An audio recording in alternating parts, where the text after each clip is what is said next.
देखिए हम लोग शुरू करते हैं प्रतिस्थापन अभिक्रिया। क्या करते हैं? प्रतिस्थापन अभिक्रिया। प्रतिस्थापन अभिक्रिया ऐसी अभिक्रिया होती है जिसमें यौगिक अपने आयनों की अदला बदली करके दूसरे आयनों पर अपना स्थान ग्रहण कर लेते हैं। जैसे Fe चूंकि Cu से अत्यधिक क्रियाशील है कि इस वजह से FeCO को विस्थापित कर देगा और स्वयं उसका स्थान ग्रहण कर लेगा। तो क्या बना देगा? FeSO4। क्या बना देगा? FeSO4 फेरस सल्फेट बना देगा। ठीक है, और Cu को इसको विस्थापित कर देगा जो कि अवक्षेप के रूप में नीचे स्थापित हो जाएगा। ठीक है, इसके बाद हम लोग देखेंगे संयोजन अभिक्रिया। क्या देखेंगे? संयोजन अभिक्रिया। संयोजन अभिक्रिया भी ऐसी होती है, ऐसी अभिक्रिया जिसमें दो या दो से अधिक यौगिक मिलकर एक नए यौगिक का निर्माण करते हैं। क्या? कि दो या दो से अधिक यौगिक एक नए यौगिक का निर्माण करते हैं, उसको संयोजन अभिक्रिया क्या कहते हैं? क्या कहते हैं? संयोजन अभिक्रिया। ठीक है, एग्जाम्पल में देखते हैं H2 हाइड्रोजन गैस और ऑक्सीजन मिलकर क्या बनाते हैं? जल का निर्माण करते हैं। हाइड्रोजन और ऑक्सीजन मिलकर क्या बनाते हैं? जल का निर्माण करते हैं। कैसे?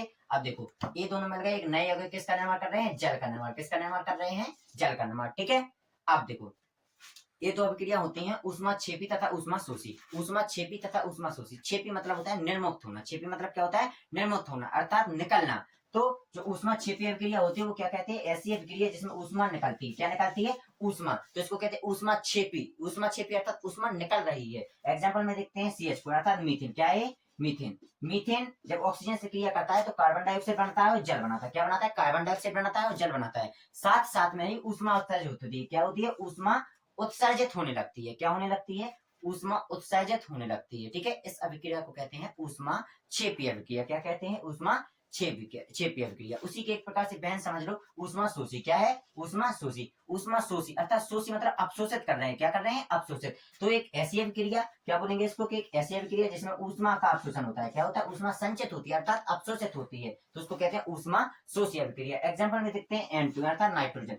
नाइट्रोजन और ऑक्सीजन क्रिया करते हैं तो क्या बनाते हैं? 2NO। पर इसमें ऊष्मा भी निकलती है। क्या निकलती है? ऊष्मा भी। या तो आप लोग यहाँ देख सकते हैं माइनस के ऊष्मा, ऐसे लिख सकते हैं, या फिर इसको यहाँ पर लिख सकते हैं प्लस ऊष्मा। ठीक है, ठीक है।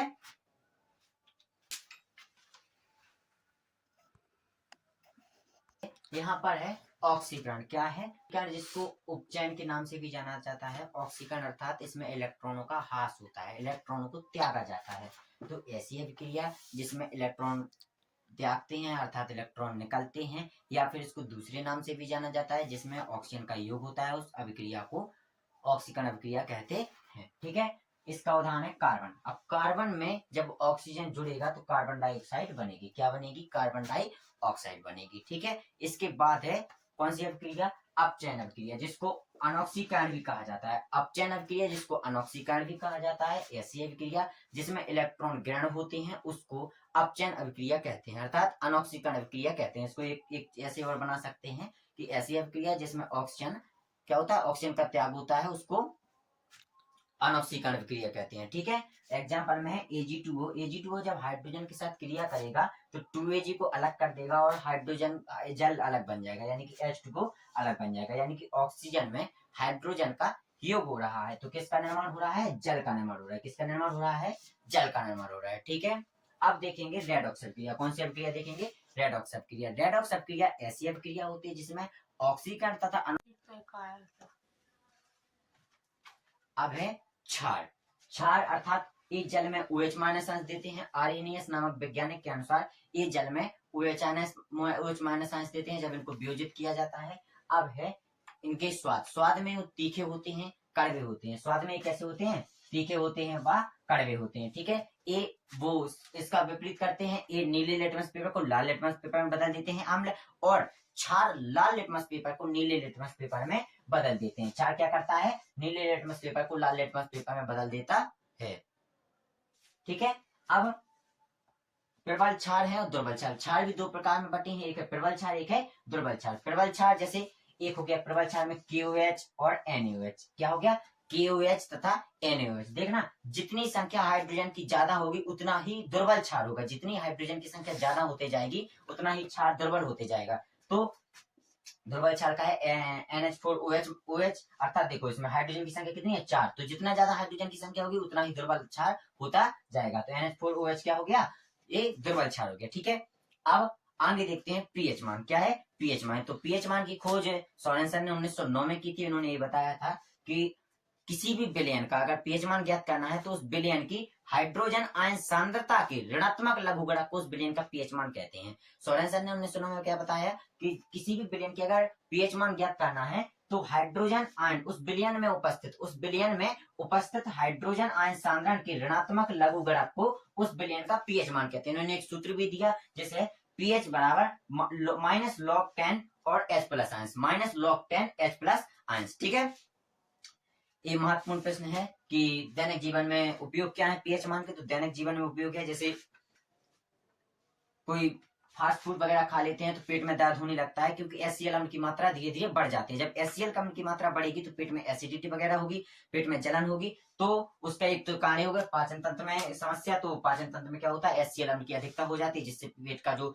आमाशय का जो पीएच मान है वो गड़बड़ा जाता है, और जब पीएच मान गड़बड़ा जाता है तो क्या होता है, पेट में दर्द होने लगता है। दूसरा है पौधों में, एक नेटल का पौधा होता है, नेटल के पौधे में डंकनुमा एक संरचना होती है, छोटी छोटी डंकनुमा, तो उसको जैसे ही छूते हैं तो उस डंकनुमा संरचना हमारी त्वचा को लग जाती है, जब वो लग जाती है तो दर्द होने लगता है।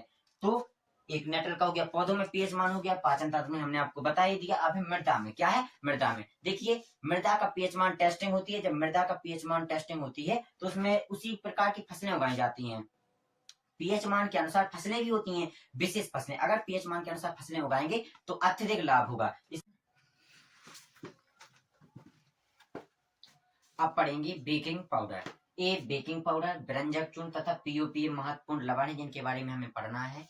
तो बेकिंग पाउडर का जो रासायनिक नाम है उसको कहते हैं सोडियम बाइकार्बोनेट। जो बेकिंग पाउडर का रासायनिक नाम है उसे क्या कहते हैं, सोडियम बाइकार्बोनेट। ठीक है, सोडियम बाइकार्बोनेट जिसका जो सामान्य नाम है, जिसको हम लोग खाने के सोडा के नाम से भी जाना जाता है इसको, और जो इसका अणु सूत्र है वो NaHCO3 है। अणु सूत्र इसका क्या है, NaHCO3। इसके उपयोग है तो प्रतिअम्ल के रूप में उपयोग कर सकते हैं, कच्चे दूध को फटने के लिए उसका मतलब समय बढ़ाते हैं, कच्चे दूध को फटने से उसका समय बढ़ाते हैं। ये दोनों उपयोग हो गए। इसके रासायनिक नाम समझ ही गए, सामान्य नाम भी समझ गया, इसका अणु सूत्र भी समझ लिया आपने। ठीक है, अब है बनाने की विधि। क्या है, बनाने की विधि। बनाने की विधि में जो सोडियम कार्बोनेट है इस पर जल तथा कार्बन डाइऑक्साइड प्रवाहित की जाती है तो क्या बनता है, जल तथा कार्बन डाइऑक्साइड प्रवाहित की जाती है तो सोडियम बाइकार्बोनेट बनता है। सोडियम बाइकार्बोनेट के दो अणु बनते हैं, एक संयोजन अभिक्रिया है जो कि अपन ने पहले पढ़ी है। तो Na2CO3 ये इसका कहते हैं सोडियम बाइकार्बोनेट। इसको क्या कहते हैं, सोडियम बाइकार्बोनेट में H2O अर्थात जल और CO2 अर्थात कार्बन डाइऑक्साइड प्रवाहित करते हैं तो NaHCO3 बनता है। क्या बनता है, NaHCO3। तो ठीक है, खाने का सोडा पढ़ लिया है, बेकिंग पाउडर। इसके बाद जो है व्यंजक चूर्ण। क्या है, व्यंजक चूर्ण। व्यंजक चूर्ण का जो सामान्य नाम है उसको कहते हैं ब्लीचिंग पाउडर। जो व्यंजक चूर्ण का सामान्य नाम क्या है, ब्लीचिंग पाउडर। और इसका जो रासायनिक नाम है उसे कहते हैं कैल्शियम ऑक्सी क्लोराइड। क्या कहते हैं, कैल्शियम ऑक्सी क्लोराइड। इसका सूत्र है CaOCl2। CaOCl2 इसका सूत्र क्या है, CaOCl2। इसका जो रासायनिक नाम है वो कैल्शियम ऑक्सी क्लोराइड है, और जो इसका सामान्य नाम है वो ब्लीचिंग पाउडर है। और उपयोग स्विमिंग पूल्स में जब वो साफ करते हैं उसको तो जल के शुद्धिकरण में, किसके रूप में, जल के शुद्धिकरण में। पहला उपयोग क्या हो गया, जल के शुद्धिकरण में। दूसरा उपयोग क्या है, चीनी को सफेद बनाने में। कई कारखानों वगैरह में इसका उपयोग किया जाता है जिससे चीनी को सफेद बना सके। ठीक है, तो व्यंजक चूर्ण के पता कर लिया, इसके उपयोगी हो गए हैं। इसके बाद ही पीतल जो बनता है जिसमें कॉपर की 70% मात्रा होती है और जिंक की कितनी, 30% मात्रा होती है। इसी के साथ है कांसा। कांसा में क्या है, कांसे में 88% मात्रा में कॉपर मिलाया जाता है और 12% मात्रा में टिन धातु मिलाई जाती है। कौन सी धातु, टिन धातु, जिससे कांसे का निर्माण होता है। ठीक है, तो मिश्र धातु हमने पढ़ लिया। इसके बाद महत्वपूर्ण टॉपिक विद्युत रासायनिक श्रेणी। बहुत ज्यादा महत्वपूर्ण टॉपिक है, आपके प्रश्न पत्र के लिए भी बहुत ज्यादा महत्वपूर्ण है। तो इसका एक श्रेणी है जिसका नाम है विद्युत रासायनिक श्रेणी। इस रासायनिक श्रेणी के कुछ अनुप्रयोग है। अनुप्रयोग क्या क्या है, तो पहला अनुप्रयोग है कि किसी धातु की सक्रियता को जांचने के लिए। पहला क्या है, सक्रियता को जांचने के लिए। अब सक्रियता क्या कहलाती है, सक्रियता उसकी शक्ति, क्रियाशील। ठीक है, तो सक्रियता जांचने के लिए होता है। दूसरा क्या है कि इसके दूसरा गुण क्या है कि हाइड्रोजन की जितने भी ऊपर हैं वो सब क्रियाशील धातु हैं, और जो हाइड्रोजन के नीचे हैं वो कैसी हैं, क्रियाशील धातु नहीं है। ठीक है, तो इसको एक ट्रिक के माध्यम से सीखेंगे कि कैलाश नाथ का माली आलू जरा फीके से पकाता है, कौन है, आगे आओ। अर्थात कैलाश से हो गया के, पोटेशियम। कैलाश को क्या कहते हैं, के जैसे पोटेशियम। फिर नाथ यानी कि Na जिसको कहते हैं सोडियम। नाथ यानी कि Na जिसको क्या कहते हैं, सोडियम। कैलाश फेरस का मतलब कैल्शियम, इसको क्या कहते हैं, कैल्शियम। मालियम अर्थात Mg, इसको मैग्नीशियम के नाम से जाना जाता है। फिर एल्यूमिनियम, जिसको Al अर्थात आलू मतलब Al, Al को क्या कहते हैं, एल्यूमिनियम, ठीक है। जिंक, जिंक हो गया। Fe आयरन हो गया। Sn क्या हो गया, टिन हो गया। Pb क्या हो गया, लेड हो गया, जो कि सीसा है, ठीक है। अब है हाइड्रोजन। अब हाइड्रोजन की जितने ऊपर जाते जाओगे उतनी उसकी क्रियाशीलता क्या कैसी होती जाएगी, बढ़ती जाएगी। और हाइड्रोजन के नीचे आते जाओगे तो क्रियाशीलता कैसी होगी, घटती जाएगी, ठीक है। तो ट्रिक है कि कैलाश नाथ का माली आलू जरा फीके से पकाता है। कौन है, आगे आओ। कौन मतलब कॉपर, है मतलब Hg अर्थात पारा, और आगे मतलब Ag अर्थात सिल्वर, और आओ मतलब Au मतलब गोल्ड, ठीक है। तो ये क्रिया है, इसके अनुप्रयोग बता ही दिया। अनुप्रयोग क्या क्या है, पहला अनुप्रयोग है कि किसी भी धातु की सक्रियता जांचने के लिए होता है। दूसरा अनुप्रयोग ये है कि कौन सी धातु हाइड्रोजन से क्रियाशील है, कौन सी धातु हाइड्रोजन से क्रियाशील नहीं है। इसका क्या हो, अगर Mg Al अर्थात एल्यूमिनियम की तुलना में कैसा है, अधिक क्रियाशील है, ठीक है, ठीक है। अब है अयस्क। अयस्कों को कम खर्च पर अयस्क को कम खर्च पर धातुएं उपलब्ध में हो जाती हैं, यानी कि प्रचुर मात्रा में मिलती है धातु, क्योंकि अयस्क में कचरा वगैरह ज्यादा होते हैं, गैंग कहते हैं जिसको, गैंग वगैरह ज्यादा होता है। लेकिन जो अयस्क है इसमें गैंग की संख्या कम होती है, एक शुद्ध रूप में होते हैं। तो इनको कम खर्च में इनको उपलब्ध करा सकते हैं, इनसे कम खर्च में धातुएं निकाल सकते हैं, और कम खर्च में इनमें धातुओं की प्रचुर मात्रा आ जाती है, ठीक है। तो खनिज व अयस्क में अंतर हो गया। एक नोट है जो कि जो सभी खनिज जो सभी अयस्क होते हैं वो तो खनिज होते हैं, जो सभी अयस्क होते हैं वो तो खनिज होते हैं, परंतु जो सभी खनिज होते हैं वो अयस्क नहीं होते हैं। क्या बताया गया इसमें कि जो सभी अयस्क हैं वो क्या हैं, खनिज हैं, परंतु जो सभी खनिज हैं वो अयस्क नहीं है। क्यों, क्योंकि खनिज से ही तो अयस्क प्राप्त हुआ है। खनिज से क्या प्राप्त हुआ है, अयस्क। तो सभी अयस्क खनिज होंगे, परंतु सभी खनिज अयस्क नहीं होंगे, क्योंकि सभी खनिज से अयस्क थोड़ी प्राप्त हो सकता है, कुछ खनिजों से अयस्क प्राप्त हो सकता है। तो इसलिए कहा गया है कि सभी अयस्क खनिज हैं, परंतु सभी खनिज अयस्क नहीं है, ठीक है। अब चौथे पार्ट की तरफ चलते हैं।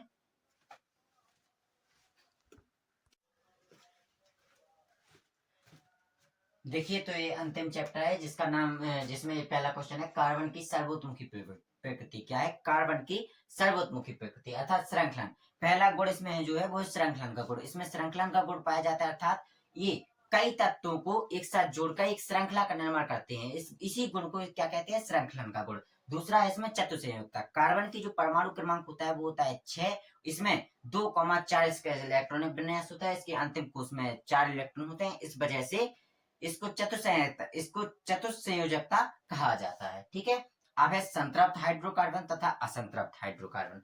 संतृप्त हाइड्रोकार्बन में एकल बंध पाए जाते हैं तथा असंतृप्त हाइड्रोकार्बन में द्विक तथा त्रिक बंध पाए जाते हैं। एकल बंध जिसे एल्किन हो गया, एल्किन का जो सामान्य सूत्र होता है वो होता है CnH2n+2, और इसमें एकल बंध पाया जाता है। इनको दो भागों में वितरित किया गया है। असंतृप्त हाइड्रोकार्बन कार्बन को दो भागों में वितरित किया गया है, एक है एल्किन तथा एक है एल्काइन। एल्किन CnH2n और एल्काइन है CnH2n-2, ठीक है। एल्किन दो बॉन्ड होते हैं इनमें, और एल्काइन में त्रिक बॉन्ड होते हैं, ठीक है।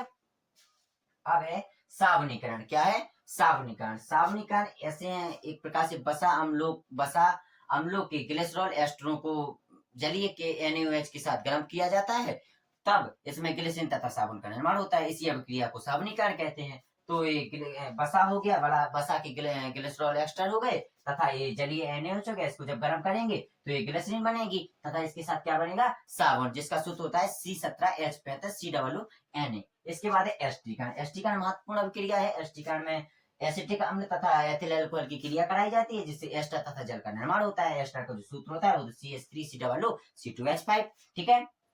तो अब चारों पार्ट हो चुके हैं। अगले बार हम लोग जब पार्ट 2 लाएंगे तो इसमें पार्ट 2 में IUPAC अन्य अभिक्रिया वगैरह बताएंगे, ठीक है। राधे राधे।